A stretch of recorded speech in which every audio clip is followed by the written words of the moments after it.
Welcome to the Football Guys Dynasty Show. It is me, your professional nerd, and the busiest geek online with our Dynasty captain, Jeff. It's just the two of us this week.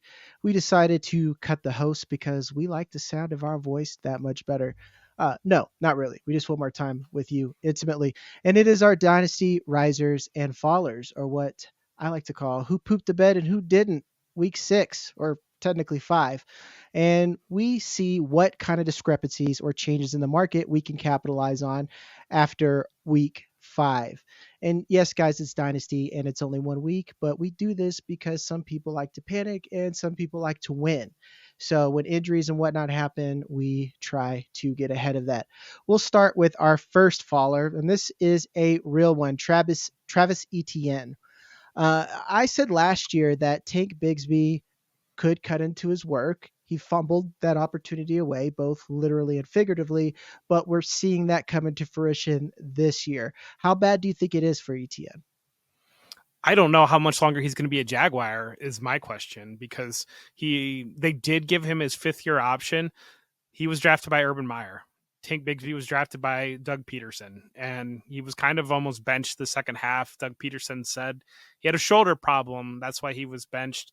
I'm a little bit more cynical, and I think that maybe he had we want to trade this guy here in the next couple weeks, and that's why he was benched. But I think that's, as you look around the market, we've kind of talked, and Dallas has been brought up as a landing spot potentially. We might see an injury to another running back, or a situation gets created there. I mean, Kareem Hunt has come off the street and looks like the starting running back for the Chiefs have already needed, but have always needed. But maybe that's somewhere that Etienne could go.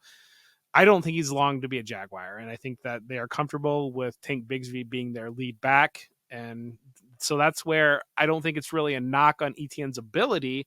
It's situational for the time being.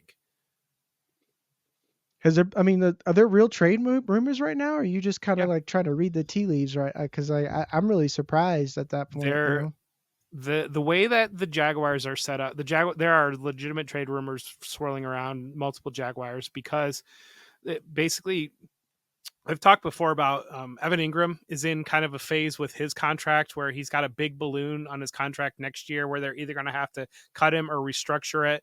And they're seeing Brenton Strange play, and they're saying, we always used a 2nd-round pick on Brenton Strange. We kind of like what he's doing. And then there's another situation, obviously, with Etienne, where we used a day 2 pick on Tank Bigsby. We kind of like what he's doing. They have 3 tackles, and it's kind of a wealth of value at tackle where they are thinking about maybe moving off one of their tackles. Yes, there are a lot of things swirling around the Jaguars. They were able to get their first win, and maybe that quells some of it. To go from 0-4 to 1-4 feels a little bit better. But as Doug Peterson says, he has not lost the locker room, but they are definitely multiple stories coming out of the Jaguars beat circles that multiple players are potentially going to be traded. That is concerning. So what are you doing with Travis Etienne now? Is he a hold because we don't know, and he could go to a better situation and be a boom, or are you just trying to sell him because again you don't know, and he could be like a Raider, or which could be good but could be bad. He's a hold right now for me, just because the way that we see.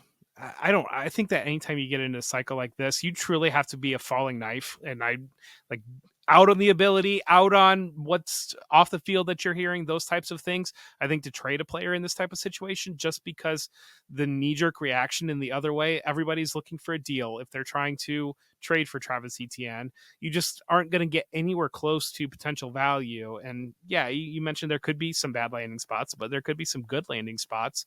It's just there's a lot in the air, and I still believe in the talent of Etienne as being potentially a top running back in the NFL. Yeah. And it's like, even if you look at him like statistically, right now it's bad, but throughout his entire career, he's been an explosive player. And it's not like all of a sudden he's hit an age apex and then you're wondering if he's like what the kids call cooked. Yeah. But he is one of these guys that I feel like in our minds, we think he's like 24 and he's like 26. It's kind of one of those funny things that we land with these guys where we think he's early part of his career, 23, 24, but actually he's like 26 years old. Yeah. And when we say that, he's a hold, that means you definitely should try to buy. And I don't Yeah. know how much you want to buy if you're a contender. I wouldn't overpay too much, but definitely if you're a rebuilder, it's okay to buy Etienne. How much would you pay for Etienne at this point? I mean, you know me, I'm not going to give up a first for him, but I mean, That's probably second. what he costs, though. Like, Yeah, I know. I mean, he could. It depends on who your league who your league mates are and what they believe in him. But I definitely think you might be paying a first. I Depending on what kind of roster I had and how desperate I am, meaning that if I had a super contending roster and let's say I had CMC and never recovered, I might gamble a first at that point. But if I'm middle of the road, I don't think I'm going to spend that first on ETN to be the guy to take me to the next level. Before we get to our obvious riser, go ahead and we'll go ahead and pay those bills. Hit the like, subscribe button, and comment, guys. We're going to get the trade show back rolling. I just wanted to go through some other shows and save you and more importantly, me and Jeff and our sanity to do something different and break it up and really give you some different dynasty advice. So, again, if you like this content, go ahead and hit that subscribe button. And if you have any trades, just go ahead and comment those below and we'll get that running again.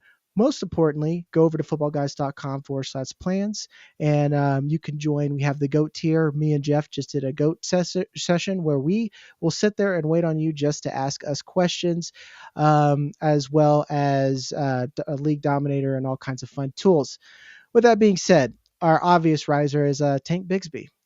I was incredibly high on Tank Bigsby. I think he was my RB3 of his class right after Zach Charbonnet, or RB4, excuse me, because that would have been Bijan, Jameer Gibbs, Charbonnet, and then Tank.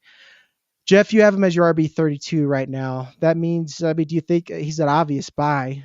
And since you would never pay a first for Travis Etienne, that doesn't mean you're going to pay a first for Tank Bigsby just because he's going to be the running back on the Jaguars, right? No, no, definitely not. No, and I think that I like you. Tank Bigsby was the player that I was pretty aggressive this offseason in being able to add, and it's kind of I'm at the place now where I've paid what I want to pay for Tank Bigsby, and I'm happy in the places that I do have him. I mean, a second, do you really want to give a second right now for Tank? Probably. I mean, probably give a second for Tank Bigsby, but we're kind of in that range. I would assume, but I think that we were kind of talking yesterday a little bit about the best buys in Dynasty are year 2 or even year 3 players that we really liked as rookies, but it didn't happen for whatever situation. But we still believe in the talent. That it's kind of Mm-hmm. like it's not the scenario. Tank Bigsby didn't play enough to say that he definitely can't play. He just ran into a situation where he's fumbling and got in the coach's doghouse. And then every single story that you heard about him this offseason was positive, that he's made the strides. He's done exactly what we wanted him to do. We still believe him. We still like him. Those are the players that you buy in Dynasty because this is what happens to those players in Dynasty. And especially like you had a tweet today that said, Doug Peterson drafted Tank Bigsby, and especially with these running backs. And again, you brought up the contract and the money situation, especially since they just gave Trevor Lawrence all that money and they still have so many holes within that team. You have a first round contract. A lot of people think it's a rookie contract, but he's making more money than probably like he's making more money than Tank Bigsby. Think about that. He's going to be significantly more money, more expensive than Tank Bigsby at that point. So it makes a lot of sense. I worry about Evan Ingram because I was so high on him.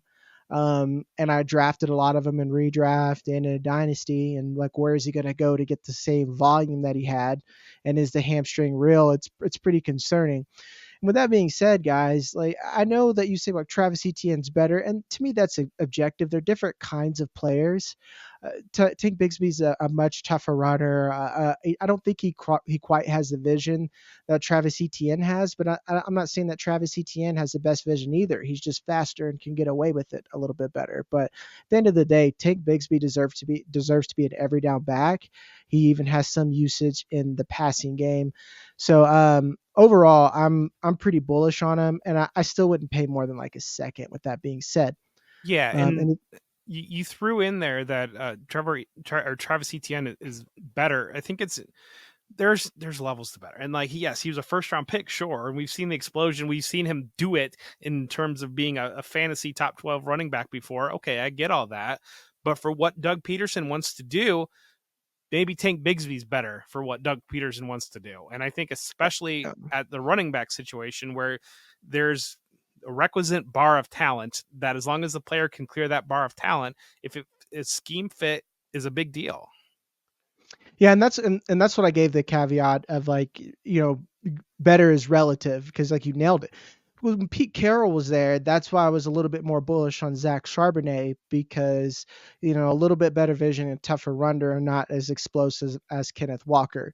Then you come in Ryan Grubbs, who's the better running back for that system. It's obviously Kenneth Walker, and again, guys, that's why when a new coach comes in, unless it's someone like Kamara or these talents that we just know are elite, I'm always worried about running backs, especially, say what you want about Travis Etienne. He's never been Kamara good. He's had a couple of pops. He had like a 5-game tear, and then he was pretty disappointing down the stretch, if I remember correctly. Our next faller has been a favorite, at least for me, and a big buy, Dontayvion Wicks. We had Romeo Dubs out. We had Christian Watson out. Then he gets peppered with targets, which I like. He's always open. He's big. He's fast, but he seems to struggle with drops. Jeff, are you concerned about Dontayvion Wicks long term, since he hasn't capitalized in such a big opportunity like he had yesterday or Sunday? I don't know that I see him long term. I guess maybe growing the way that maybe some other people do, because I think that I think that Jaden Reed is that guy first off. And I think that he is going to emerge as that primary target earner on that offense, and kind of things run through him. I think Romeo Dubs has his job and he does it well. And Christian Watson has his job, and when he's available, he does it well. And that means that Dontayvion Wicks just kind of falls in the pecking order. I think that there was an opportunity, and maybe there still is an opportunity, where Wicks could solidify himself and maybe replace Watson, because Watson is going to be hitting free agency a little bit sooner. And I think that right now, Jaden Reed would be the player that you would want to pay and make sure you're going to maintain him. There's a chance, but at the same time, occasionally we see these players, and this is the kind of the danger with efficiency metrics, where what a player can do in a limited sample size, or when opportunities are slanted in their direction relative to when they're more focused as a primary option, can be night and day difference. And I think so. I think that that's kind of the biggest takeaway right now, that yes, he was given the opportunity, he did not run with it, and so that raises questions about, could he do that long term? Yeah. And I think Dubs comes back, and I think Dubs has been the more consistent player. And we talked a little bit pre-show, and you mentioned that the Dubs situation isn't so much him crying or anything like that. He legitimately had a freak out, and it was more about mental health. It wasn't him, complaining about a role. And it's interesting how that story came out. So I'm still holding Dubs. I'm not panic selling. If he's starting or playing, I'm willing to roll him out in my flex all over again. I don't know if I'm quite as low on Dontayvion Wicks as you are at this point, because like I said, he's always open, and I think that's the hard part. And normally the drops kind of come together, but when you're surrounded by so much talent, because I know like Jeff, I know you've heard the legends. You've heard the legends of Bo Melton out there. Like he's someone that deserves to at least be on the roster. And if he improves, that's just how you get your spot taken. That's just sports, folks. You got to perform, and you're only as good as your last game. Well, and it was Malik Heath that was out there instead of really. I mean, Bo Melton played his share of snaps, but it was Malik Heath played the same amount of snaps as Jaden Reed and Dontayvion Wicks, and he's a bigger body receiver. He kind of served the Romeo Dubs role, versus Melton kind of being more of a stretch type player that I think maybe might be a little bit more of a Christian Watson type backup. So I think that that's worth noting too, because that's a name that has not been on anybody's lips, and he didn't do anything production wise. He had 2 catches, same 2 catches that Dontayvion Wicks did, but he played the same amount of snaps as Dontayvion Wicks. Yeah, like Bo Melton's like 3rd string Christian Watson. Dontayvion Wicks is 2nd string Christian Watson. So, I mean, and I think the Packers are pretty intentional about how they roll out their receivers, and it's pretty obvious how they use them. And Matt Harmon and you have kind of said Jaden Reed is an Antonio Brown type player that even though one might consider him undersized, he's still winning in the red zone. He's still winning deep. He just gets open and he makes plays. At the end of the day, can you ball? And the dude's balled every time he touches the ball. Yeah. Those are efficiency metrics that you can actually hang your hat on because he consistently is like out on the field. So, all right, that's enough on Dontayvion Wicks. I think. Would you say he's like a hold at this point? You're not going to buy. You're Yeah, not really going to sell. Yeah. he's a hold for me. Next, a player that I still refuse to believe is real, Rico Dowdle. Had a decent game. Seems like Ezekiel, we can shut the door on that. He's done forever and always. Rest in peace. We had some good years. I don't know, Jeff, about you. I can't go out and go and buy Rico Dowdle.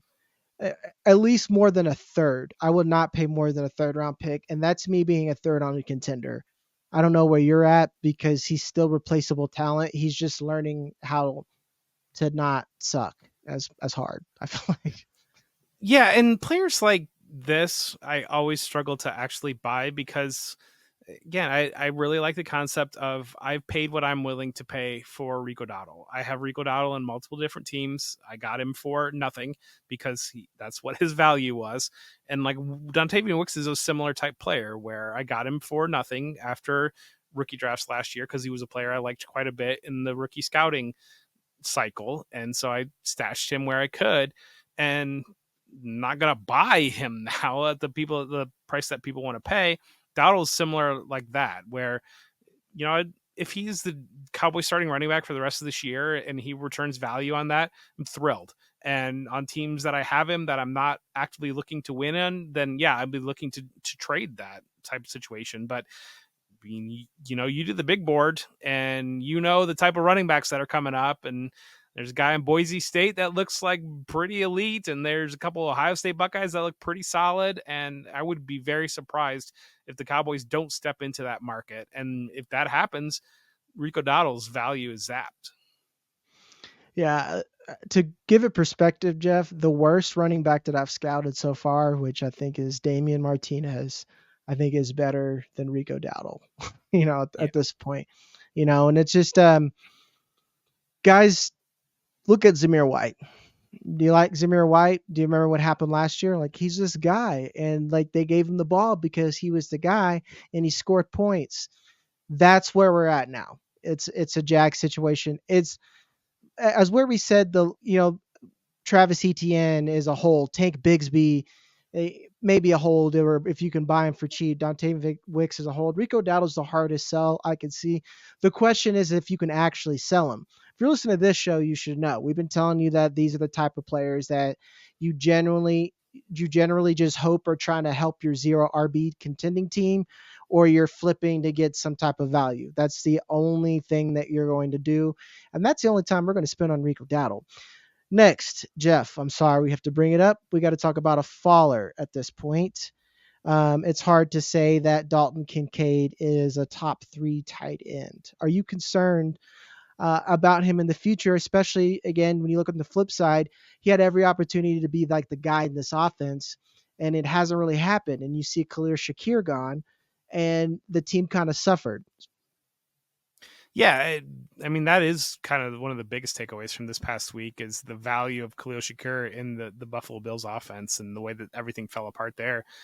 I would almost kind of say the opposite, maybe, and maybe I'm just a sucker for Kincaid, but the way that the receivers performed this past week, if I'm the Bills, I'm either looking at the potential trade options and seeing what's available because I don't think any of my guys can get it done, or I'm actively looking at ways that we can make this 2 tight end set work, or that Dalton Kincaid is a player that does not leave the field. And I think that it's tough from Kincaid's tough for me because he's making the plays and he looks good and he's playing with Josh Allen. Like, it's there. It's all there. He is playing a position that takes a little while for players to get comfortable in, but I mean, he's in a split role. They're playing Dawson Knox, and that's where kind of the lack of value is returning on it.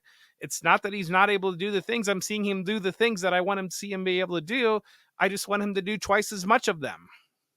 Mm-hmm. Yeah, it's a conundrum, and I only saw like a chart. That doesn't. Again, that's just one piece of information. Some of the play calling was a bit questionable. If anything, Dalton Kincaid doesn't worry me as much as Keon Coleman does. But again, I'm not too worried because we knew Keon Coleman would need work, and he wasn't just going to come in and start dominating just because Khalil Shakir is out.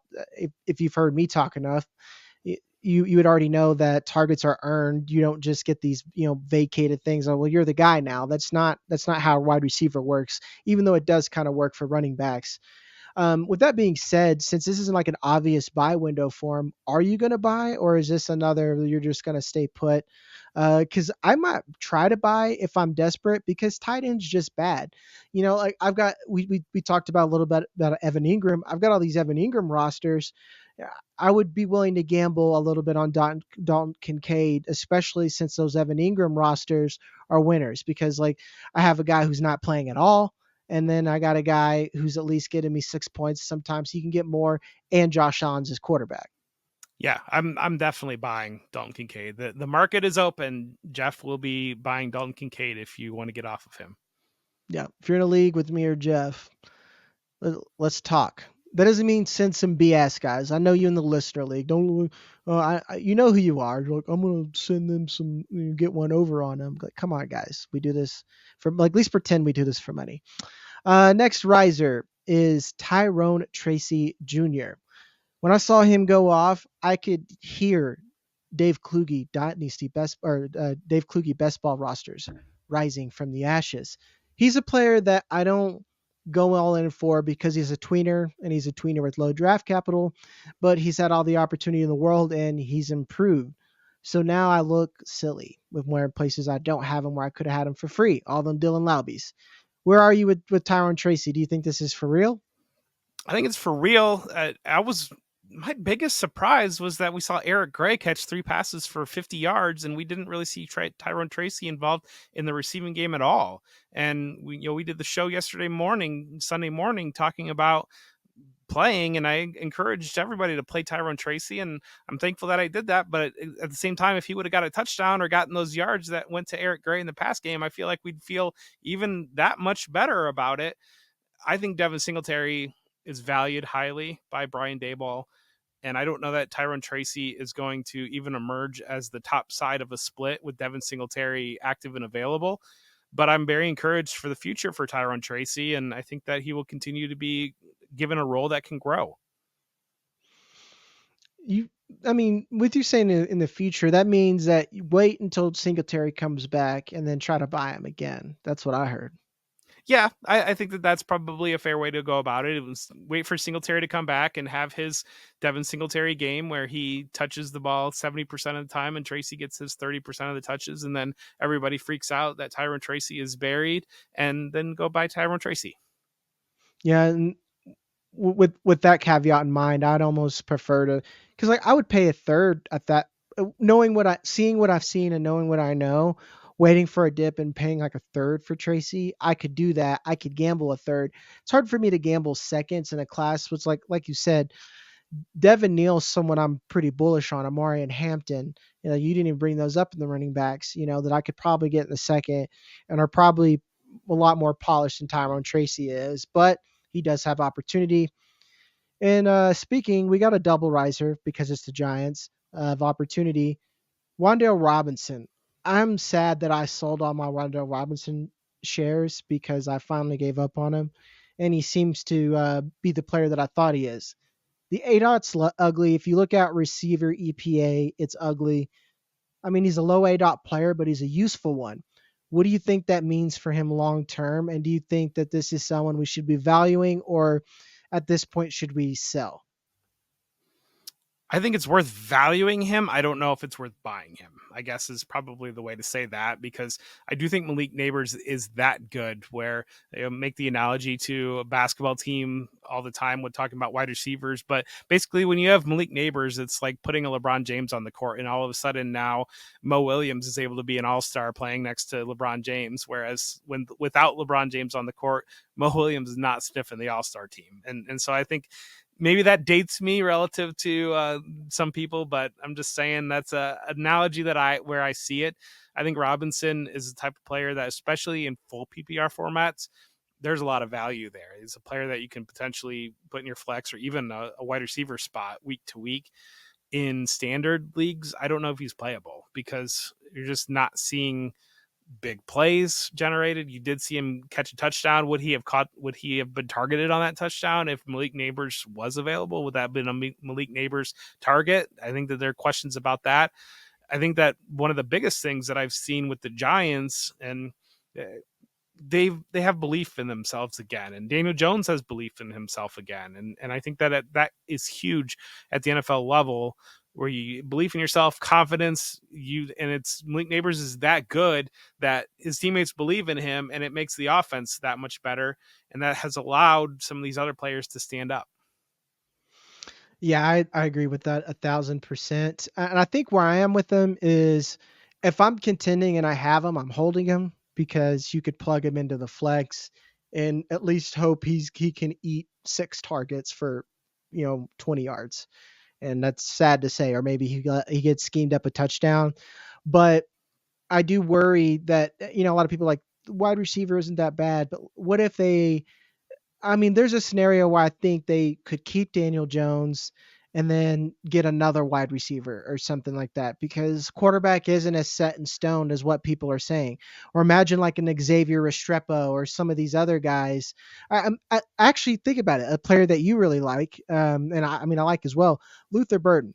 Imagine if Luther Burden was on this team. You get all the joys of Wan'Dale Robinson, but you can get almost another Malik Neighbors in the fact that you can actually use them more than 5 yards, 5 yards in the line of scrimmage. So I Well, think if you, and I don't know where the Giants are going to end up, but imagine like a Tet McMillan that you have that big bodied receiver, or you can go into free agency and maybe a guy like T. Higgins might be a potential Mhm. option. Yeah, I think there's a real chance that Daniel Jones will again play the Giants out of QB contention, and Yeah. I think maybe the fluke season wasn't as much as a fluke as we thought. Like he might just be all right at QB, and they can win some games. So with that being said, like I was saying, if I'm contending, I'll keep Wan'Dale. But if I'm not, I'm going to try to sell and get someone that gets me more points. I will be the guy that says Wan'Dale's rarely going to be the guy that's going to win you your league. So Yeah. that being said, that ends this show. That's our risers and fallers. We're going to be talking about the rookie class. We're going to talk about wide receivers first, and then we're going to go through QBs and running backs. As always, I'm Jagger May. That is Jeff Bell, and we'll see you guys on the next one.